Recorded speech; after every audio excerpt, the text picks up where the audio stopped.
아버지 왜 여기 계세요? 빨리 저희랑 같이 가요. 누구세요, 좌슈? 아버님, 이게 무슨 일이에요? 난 가요. 당신들 누구냐니까.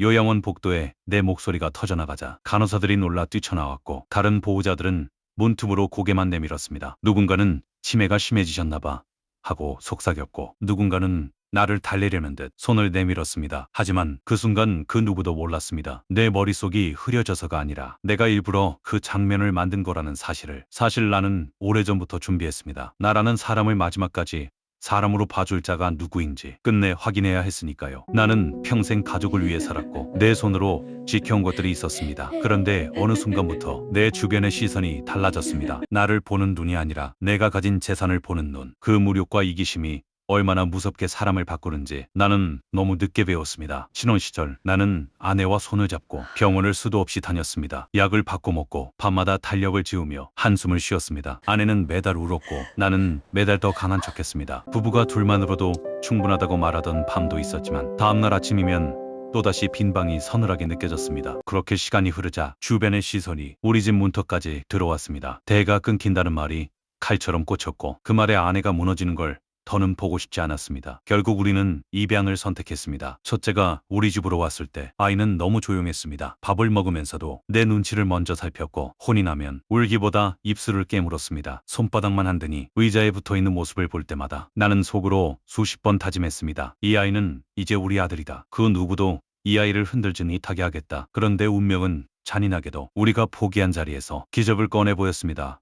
입양 후 얼마 지나지 않아 아내가 임신을 했습니다. 둘째가 태어났고 집안은 축하로 들끓었습니다. 문제는 그 다음부터였습니다. 처음엔 다들 조심했습니다. 형도 똑같이 사랑해야지. 둘 다 우리 자식이지. 말은 그렇게 했습니다. 하지만 사람 마음은 말처럼 반듯하지 않았습니다. 친척들은 둘째를 안고 더 크게 웃었고 사진은 늘 둘째 중심으로 지켰고 첫째는 자연스럽게 한 발 뒤로 물러나 있었습니다.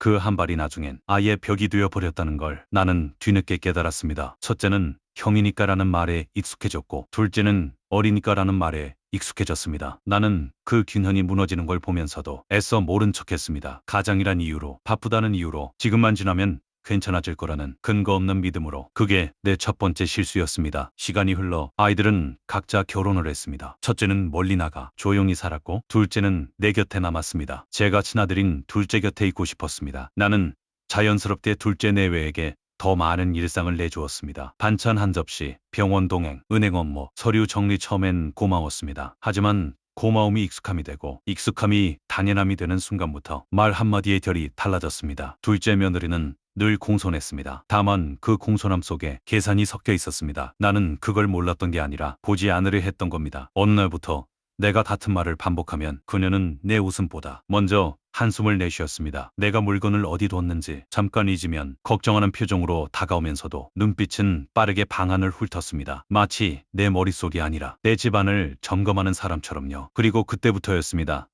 내 삶에서 치매라는 단어가 자주 등장하기 시작한 건 처음엔 농담처럼, 다음엔 걱정처럼, 그리고 어느 순간부터는 확신처럼. 나는 그 단어가 누군가에게 얼마나 편리한 칼이 되는지 곧 알게 됩니다. 그날 요양원 복도에서 내가 연기를 시작한 이유도 바로 그 칼 때문이었습니다. 다음 단계에서 둘째 내외가 내가 정말 치매에 걸렸다고 믿게 만들고 아파트를 내 손으로 거진 양도하게 하려던 그 치밀한 둘째 내외의 수작을 내가 겪은 그대로 풀어내겠습니다. 그때부터 나는 유난히 내 말과 행동을 스스로 기록하기 시작했습니다. 오늘 무슨 말을 했는지, 누구에게 어떤 표정을 보였는지, 어떤 날에 어떤 부탁을 받았는지. 나이가 들면 누구나 깜빡할 수 있다고들 하지만 나는 내가 정말 있는 건지 아니면 잊었다고 믿게 되는 건지 구분하고 싶었습니다. 그 차이가 나중에는 내 삶 전체를 갈라놓을 수 있다는 걸 직감했기 때문입니다. 둘째 내외와 함께 지내는 시간이 길어질수록 집안의 공기는 조금씩 변했습니다. 밥상 위의 반찬은 여전히 따뜻했지만 대화의 온도는 낮아졌습니다. 예전에는 내 하루를 묻던 사람들이 어느 순간부터는 내 통장과 집 서류를 자연스럽게 입에 올리기 시작했습니다. 직접적인 요구는 아니었습니다. 아버님도 이제 연세가 있으시니까요. 미리 정리해 두시면 서로 편하잖아요. 이런 말들은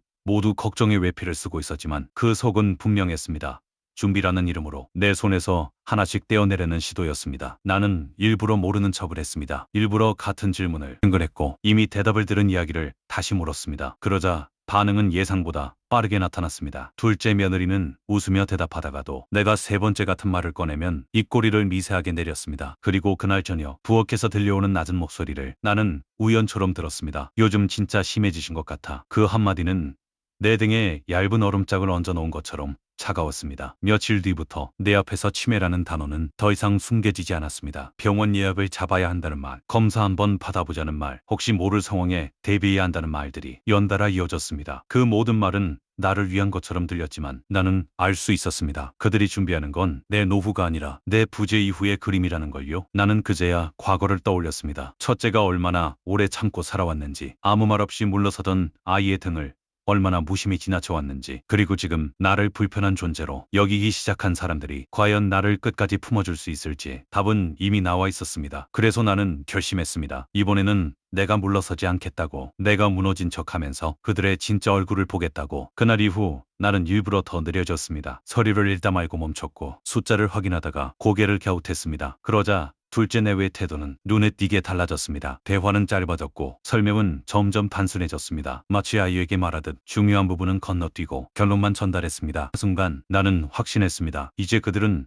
내가 이해하지 못한다고 전제한 상태에서 움직이고 있다는 것을. 어느 저녁 둘째 며느리는 조심스럽게 말을 꺼냈습니다. 요즘 내가 자꾸 헷갈리는 걸 보니 혹시라도 나중에 문제가 생길까 걱정된다는 이야기였습니다. 그리고는 자연스럽게 아파트 이야기가 나왔습니다. 내가 오래 살던 그 집, 내 이름으로 남아있는 마지막 공간, 그 집을 미리 정리해두는 게 좋지 않겠냐는 말이었습니다. 나는 아무 말도 하지 않고 고개만 끄덕였습니다. 그 작은 움직임 하나에 그들의 눈빛이 달라지는 걸 나는 똑똑히 보았습니다. 그날 밤 나는 잠을 이루지 못했습니다. 이제 시험은 중반으로 접어들고 있었습니다. 그들이 정말로 나를 치매 환자로 확정하고 내 손으로 아파트를 넘기게 만들 생각인지, 아니면 아직 마지막 선은 남겨두고 있는지, 나는 그 경계를 직접 넘게 만들기로 했습니다. 그리고 그 선택이 훗날 요양원 복도에서의 그 장면으로 이어지게 될 줄은 그때 이미 알고 있었습니다. 며칠 뒤부터 둘째 내외의 움직임은 눈에 띄게 바빠졌습니다. 전화통화가 잦아졌고 내가 가까이 오면 대화는 끊겼습니다. 서랍 속에서 서류를 꺼냈다 넣는 소리, 복사한 종이를 정리하는 소리들이 집안을 채웠습니다. 예전엔 집이 사람 냄새로 가득했는데 그 무렵의 집은 종이 냄새가 먼저 났습니다. 나는 모르는 척 TV 소리를 키웠고 그들이 안심하도록 일부러 같은 장면을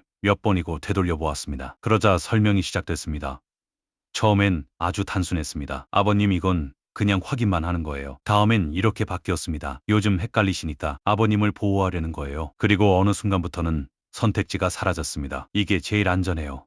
그 말들은 모두 나를 위한 것처럼 포장되어 있었지만 결론은 하나였습니다. 아파트를 정리하자는 것, 정확히는 내 이름을 내려놓자는 것이었습니다. 나는 일부러 질문을 던졌습니다. 이미 알고 있는 내용을 다시 묻고 날짜를 틀리고 숫자를 바꿔 말했습니다. 그러면 둘째 며느리는 차분한 목소리로 다시 설명하다가도 마지막에는 결론만 짧게 말했습니다. 중요한 과정은 생략되고 결과만 남는 방식. 그건 설명이 아니라 유도였습니다. 그때마다 둘째는 옆에서 고개를 끄덕였고 그 끄덕임이 내 심장을 더 아프게 했습니다. 아이를 키우며 쌓아올린 신뢰가 그렇게 간단한 동작 하나로 무너질 줄은 몰랐습니다. 결정적인 날은 생각보다 빨리 왔습니다.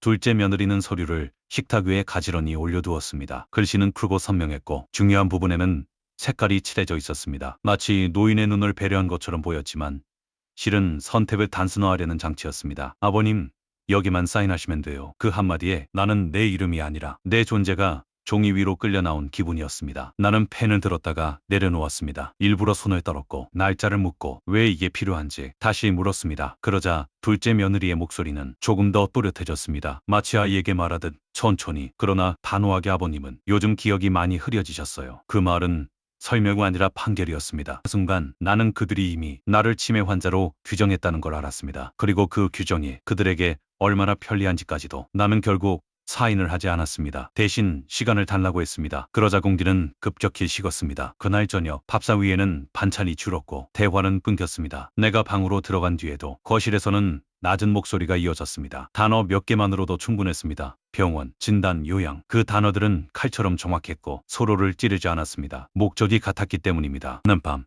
나는 거울 앞에 서서 오래 나를 바라봤습니다. 주름진 얼굴, 느린 손, 그러나 아직 또렷한 눈. 나는 결심했습니다. 이대로 사인을 거부하면 그들은 다른 길을 택할 것이라는 걸. 그리고 그 길의 끝에는 내가 더 이상 집안에 있어도 되는 사람이 아니라는 결론이 기다리고 있다는 걸. 그래서 나는 다음 수를 준비했습니다. 내가 무너진 것처럼 보이게 만들고 그들이 마음 놓고 움직이게 만드는 수. 한 선택이 나를 요양원 복도로 데려가게 될 줄 알면서도 나는 그 길을 택했습니다. 그 다음부터 나는 조금씩 아주 의도적으로 무너졌습니다. 아침에 일어나면 방문을 열어놓은 채 멍하니 서 있었고 식탁에 앉아서는 수저를 들고도 한참을 그대로 두었습니다. 일부러 약 먹는 시간을 헷갈렸고 이미 먹은 약을 다시 찾는 척했습니다. 그러자 둘째 내외의 얼굴에는 짜증보다 먼저 안도감이 스쳤습니다. 이제는 확신이 생긴 듯 했습니다. 내가 더 이상 판단할 수 없는 상태라는 확신 말입니다. 병원에 가자는 말이 나왔을 때 나는 반대하지 않았습니다. 오히려 고개를 끄덕였습니다. 그 반응이 그들을 더 빠르게 움직이게 만들었습니다. 검사 결과는 애매했습니다. 나이에 따른 기억력 저하, 경계선이라는 말이 붙었습니다. 확정된 치매는 아니었지만 둘째 내외에게는 충분했습니다. 그들은 그 말을 시간 문제로 번역했고 그 번역은 곧 행동으로 이어졌습니다. 집안의 변화는 눈에 띄었습니다. 내 방에서 소리가 사라졌고 통장은 따로 보관된다는 이유로 가져갔습니다. 나는 아무 말도 하지 않았습니다. 오히려 고마운 척했습니다. 그 태도가 그들을 더 대담하게 만들었습니다. 둘째 며느리는 이제 아예 아파트 이야기를 숨기지 않았습니다. 아버님 전에 저희 준다고 하셨잖아요. 그 말에는 물음표가 없었습니다. 이미 결정된 사실을 확인하는 어조였습니다. 나는 그 말을 들으며 속으로 날짜를 셌습니다. 이제 얼마 남지 않았다는 걸 알았습니다. 그들이 원하는 건 사인이었고 그 사인을 받기 위해서는 내 상태가 더 나빠 보일 필요가 있었습니다. 그래서 나는 일부러 첫째의 이름을 틀리게 불렀습니다. 몇 번을 불러도 대답이 없는 방을 향해 말을 걸었고 이미 돌아가신 사람의 이야기를 꺼냈습니다. 그 장면들을 둘째 며느리는 하나도 놓치지 않고 눈에 담았습니다. 며칠 뒤 다시 서류가 식탁 위에 올라왔습니다. 이번에는 더 간단해 보였습니다. 설명은 짧았고 선택지는 없었습니다. 이제는 미루면 안 돼요. 그 말은 걱정이 아니라 재촉이었습니다. 나는 손을 떨며 펜을 들었습니다. 그 순간 둘째 내외의 시선이 한 곳으로 모였습니다. 그 눈빛에서 나는 확신했습니다. 이 사임은 그들에게 나보다 훨씬 중요한 의미를 가진다는 걸. 그러나 나는 끝내 그 펜을 종이에 대지 않았습니다. 대신 힘없이 떨어뜨렸습니다. 그리고 중얼거렸습니다. 어디인지 모르겠다고? 무슨 종이인지 모르겠다고? 그 말에 둘째 며느리는 잠시 입술을 깨물었고 둘째는 깊게 한숨을 쉬었습니다. 그날 저녁 그들은 더 이상 설득하지 않았습니다. 대신 다른 선택지를 준비하고 있다는 기색을 숨기지 않았습니다. 며칠 후 나는 알게 되었습니다. 내가 이 집에 오래 머물지 못할 거라는 걸. 대화는 내 앞에서 멈췄고 결정은 이미 끝난 얼굴들이었습니다. 그리고 어느 날 아주 담담한 목소리로 그 말이 나왔습니다. 아버지, 잠깐 쉬다 오시면 좋을 것 같아요. 요양원이라는 단어는 끝내 입 밖으로 나오지 않았지만 나는 그 말의 뜻을 정확히 이해했습니다. 오늘 밤 나는 가방 하나를 조용히 준비했습니다. 필요한 것만 넣었습니다. 그리고 거울을 보며 스스로에게 말했습니다. 이제 마지막 단계가 시작된다고. 내가 준비한 시험의 끝이 사람들의 진짜 얼굴을 드러낼 순간이 곧 온다고. 그 다음 이야기는 요양원 문을 넘던 날과 그곳에서 내가 어떤 선택을 했는지로 이어집니다.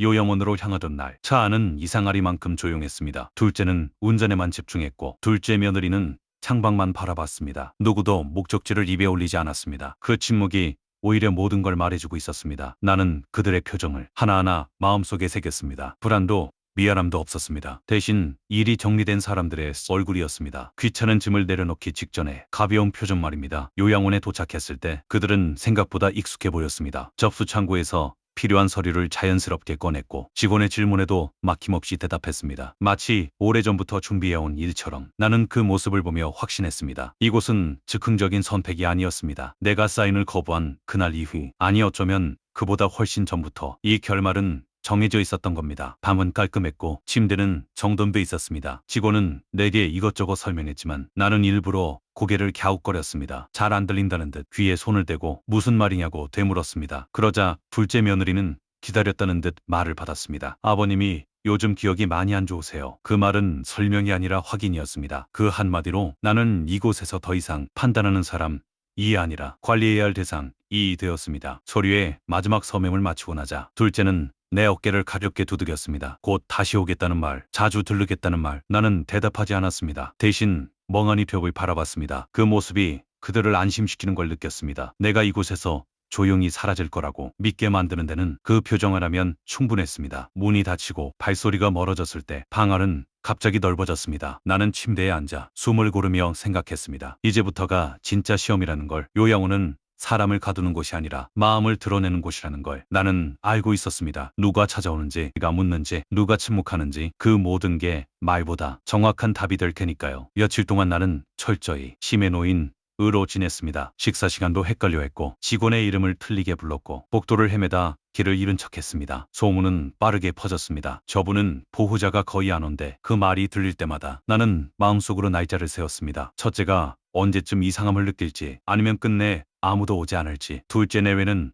처음 며칠만 모습을 보였습니다. 짧은 무한회, 형식적인 안부, 그리고는 점점 뜸해졌습니다. 전화도 줄었고 목소리에는 급함이 사라졌습니다. 이미 그들의 관심은 다른 곳으로 옮겨가 있었을 겁니다. 내 아파트, 내 서류, 그리고 내가 더 이상 뛰어들 수 없는 이야기들. 나는 그걸 막을 생각이 없었습니다. 막을수록 진짜 얼굴은 숨게 되니까요. 그렇게 시간이 흐르던 어느 날 요양원 직원이 말했습니다. 나를 찾는 사람이 있다는 겁니다. 순간 심장이 한번 크게 뛰었습니다. 나는 일부러 더 흐린 표정을 지었습니다. 혹시라도 기대가 얼굴에 드러날까봐. 문이 열리고 낯익은 발소리가 들려왔습니다. 그 발소리가 누구의 것인지는 아직 2단계에서는 말하지 않겠습니다. 다만 분명한 건 그날 이후로 이 시험은 방향을 바꾸기 시작했다는 겁니다. 그리고 곧 요양원 복도를 뒤흔들게 돼 그 장면으로 모든 이야기가 수렴하게 됩니다. 이후 이야기에서는 내가 왜 그토록 격렬한 연기를 선택했는지, 그리고 그 연기가 누구를 향한 것이었는지를 처음부터 끝까지 풀어내겠습니다. 문이 열리고 들어온 사람을 보는 순간 나는 숨을 삼켰습니다. 첫째였습니다. 그리고 그 옆에는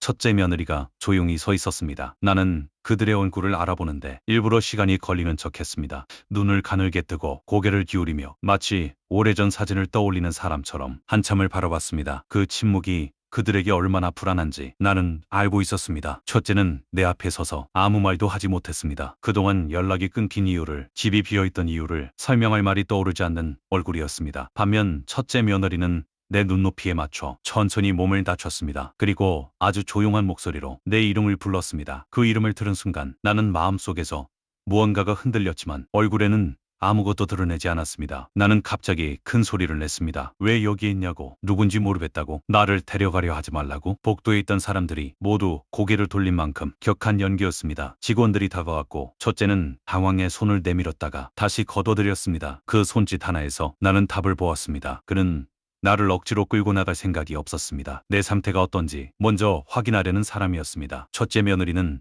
울음을 삼켰습니다. 내 말이 아니라 내 모습이 아팠던 겁니다. 그녀는 내 앞에서 단 한 번도 재산 이야기를 꺼내지 않았습니다. 대신 요양원 생활이 불편하지 않은지, 식사는 잘 나오는지, 밤에 잠은 잘 자는지 그런 것들만 물었습니다. 나는 일부러 엉뚱한 대답을 했고 그녀는 그걸 고치려 들지 않았습니다. 그냥 고개를 끄덕이며 들었습니다. 그 태도가 내 연기를 더 오래 끌고 가게 만들었습니다. 며칠 동안 첫째 내외는 꾸준히 찾아왔습니다. 이 오는 날에도 바쁜 날에도 말없이 앉아있다가 갔습니다. 요구는 없었고 조건도 없었습니다. 그저 시간을 함께 보내려는 사람들이었습니다. 나는 그들이 돌아간 뒤에도 한참 동안 그 자리에 앉아 있었습니다. 그들의 뒷모습이 사라질 때까지 내가 사람으로 남아있는지 스스로에게 묻고 또 물었습니다. 첫째 며느리는 어느 날 이렇게 말했습니다. 내가 기억을 잃어도 괜찮다고, 자신들이 자주 오겠다고. 그 말에는 어떤 대가도 붙어있지 않았습니다. 나는 그제야 알았습니다. 내가 찾고 있던 답이 이미 내 앞에 와 있다는 걸. 그럼에도 나는 바로 연기를 멈추지 않았습니다. 마지막으로 한 번 더 이 관계가 흔들리지 않는지 확인하고 싶었습니다. 그날 이후 나는 일부러 더 망가진 척했습니다. 이름을 부르면 반응하지 않았고 갑자기 화를 냈다가 곧 잊어버린 사람처럼 행동했습니다. 그 모든 순간에도 첫째 내외는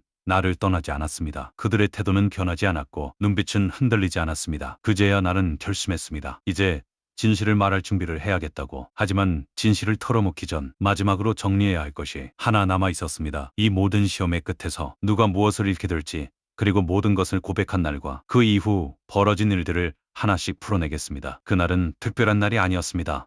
비도 오지 않았고 요양원 복도도 평소와 다르지 않았습니다. 하지만 나는 알고 있었습니다. 오늘이 아니면 안 된다는 걸 더 늦추면 이 진실은 시험이 아니라 상처로만 남게 될 거라는 걸요. 첫째 내외가 방에 들어왔을 때 나는 평소처럼 멍한 표정을 짓고 있다가 조용히 손짓을 했습니다. 가까이 오라고. 할 말이 있다는 뜻이었습니다. 문이 닫히고 직원의 발소리가 멀어지자 나는 숨을 깊게 들이마셨습니다. 그리고 아주 낮은 목소리로 그러나 또렷하게 말했습니다. 내가 치매가 아니라는 것, 지금까지의 모든 행동이 연기였다는 것. 그 말을 듣는 동안 첫째는 아무 말도 하지 못했고 첫째 며느리는 두 손으로 입을 막았습니다. 믿기지 않는다는 표정. 그리고 그 다음에 찾아온 감정은 분노가 아니라 안도였습니다. 내가 아직 여기 있다는 사실에 대한 안도였습니다. 나는 그동안 있었던 일을 모두 털어놓았습니다. 둘째 내외가 어떻게 말을 바꿔갔는지, 아파트 이야기가 어떻게 나왔는지, 내가 왜 일부러 무너진 척 할 수밖에 없었는지 한 문장 한 문장마다 내 숨은 짧아졌고 말은 자주 끊겼습니다. 그럼에도 끝까지 말했습니다. 이 이야기를 하지 않으면 나는 다시 침묵 속으로 들어가야 할 것 같았기 때문입니다. 첫째 며느리는 내 말을 다 듣고 나서 고개를 깊이 숙였습니다. 미안하다는 말도 원망하는 말도 아니었습니다. 그저 내가 얼마나 무서웠을지, 얼마나 혼자였을지를 생각하는 몸짓이었습니다. 그 모습에 나는 처음으로 이 시험이 잔인했을지도 모른다는 생각이 들었습니다. 하지만 동시에 그 잔인함이 없었다면 나는 끝내 진짜를 보지 못했을 거라는 것도 알고 있었습니다. 그날 이후 모든 게 빠르게 정리되었습니다. 나는 요양원을 나올 준비를 했고 첫째 내외는 내 곁을 지켰습니다. 그 과정에서 재산 이야기는 한 번도 먼저 나오지 않았습니다. 오히려 내가 말을 꺼내자 그들은 잠시 망설였습니다. 그 망설임이 그 어떤 약속보다 강한 증거였습니다. 나는 그제야 안심하고 내가 지켜온 것들을 내려놓을 준비를 할 수 있었습니다. 며칠 뒤 변호사를 불러 상속을 정리했습니다. 겉으로 알려진 재산은 아파트 한 채뿐이었지만 그게 전부가 아니었습니다. 오랜 세월 동안 조용히 쌓아온 것들, 누구에게도 말하지 않았던 자산들이 있었습니다. 나는 그 모든 것을 첫째에게 그리고 첫째 며느리에게 넘겼습니다. 조건은 하나뿐이었습니다. 나를 부양 대상이 아니라 사람으로 대해줄 것. 그 조건은 이미 지켜지고 있었습니다. 모든 서류가 끝났을 때 나는 한동안 아무 말도 하지 못했습니다. 시험은 끝났고 선택은 이미 내려졌습니다. 이제 남은 건 그 선택의 결과를 받아들이는 사람들이었습니다. 그리고 그 결과는 오래 지나지 않아 스스로 모습을 드러내게 됩니다. 이제 이 모든 사실을 알게 된 둘째 내외가 어떤 얼굴로 내 앞에 섰는지, 그리고 내가 그들에게 무엇을 남겼는지를 마지막으로 이야기하겠습니다. 며칠 뒤 둘째가 찾아왔습니다. 요양원도 병원도 아닌 조용한 상담실이었습니다. 이미 모든 것이 끝난 뒤였고 이 만남은 화해를 위한 자리가 아니라 결과를 확인하는 자리였습니다. 둘째는 내 앞에 앉자마자 고개를 숙였습니다. 오래 숙인 채로 아무 말도 하지 않았습니다. 그 침묵 속에서 나는 이 아이가 무엇을 기대하고 왔는지 알고 있었습니다. 잠시 후 둘째는 떨리는 목소리로 잘못했다고 합니다. 나를 생각하지 못했고 상황에 쫓겼다고 했습니다. 하지만 그 말들에는 중요한 것이 빠져 있었습니다. 왜 나를 요양원으로 보냈는지, 왜 나를 설득이 아니라 배제로 선택했는지에 대한 대답은 끝내 나오지 않았습니다. 그 침묵이 이미 답이었습니다. 잠시 뒤 둘째 며느리도 들어왔습니다. 그녀는 처음부터 끝까지 말을 아꼈습니다. 시선을 마주치지 않았고